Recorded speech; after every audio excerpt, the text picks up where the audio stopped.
গত ২৮ ফেব্রুয়ারি হামলার ১১০ দিনের মাথায় যুদ্ধ বন্ধের সমঝোতা স্মারক সই করল যুক্তরাষ্ট্র ও ইরান।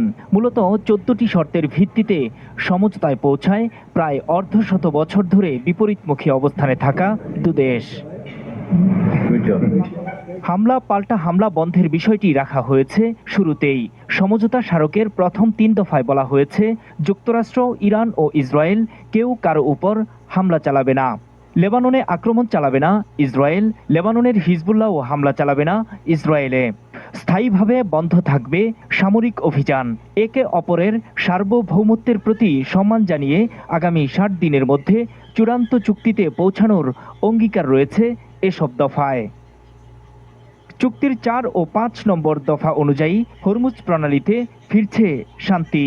সমঝোতা সইয়ের ৩০ দিনের মধ্যে যুক্তরাষ্ট্র নৌ অবরোধ পুরোপুরি তুলে নেবে। অন্যদিকে ইরান ৩০ দিনের মধ্যে মাইন অপসারণ করে বাণিজ্যিক জাহাজের নিরাপদ ও বিনা শুল্কে চলাচল নিশ্চিত করবে।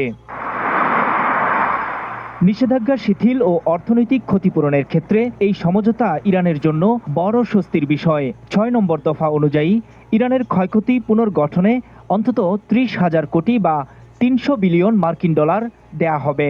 এ নিয়ে একটি বিশাল পরিকল্পনা তৈরি করবে যুক্তরাষ্ট্র ও তার আঞ্চলিক অংশীদাররা। ৭ নম্বর ধারা অনুযায়ী চূড়ান্ত চুক্তির পর ইরানের উপর থেকে জাতিসংঘের নিরাপত্তা পরিষদ ও IAEA এর নিষেধাজ্ঞা ধাপে ধাপে প্রত্যাহার করা হবে।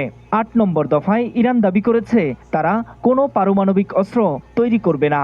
এই যুদ্ধে যুক্তরাষ্ট্র ও ইসরায়েলের প্রধান ইস্যু ছিল এটি।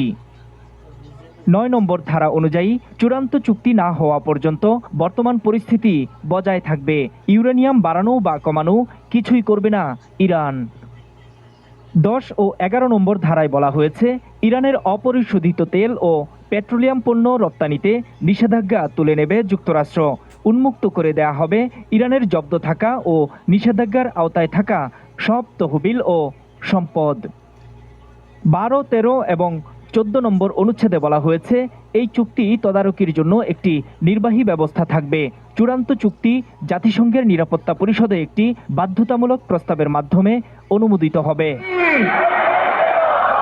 বিশ্লেষকরা বলছেন, এই ১৪ দফার বাস্তবায়ন হলে শুধু মধ্যপ্রাচ্য নয়, বিশ্ব অর্থনীতি ও জ্বালানির বাজারে বড় ধরনের স্বস্তি ফিরবে। তবে আগামী ৬০ দিনের চূড়ান্ত আলোচনার টেবিল কতটা মসৃণ হয় সেটি এখন দেখার বিষয়। নূর মোহাম্মদ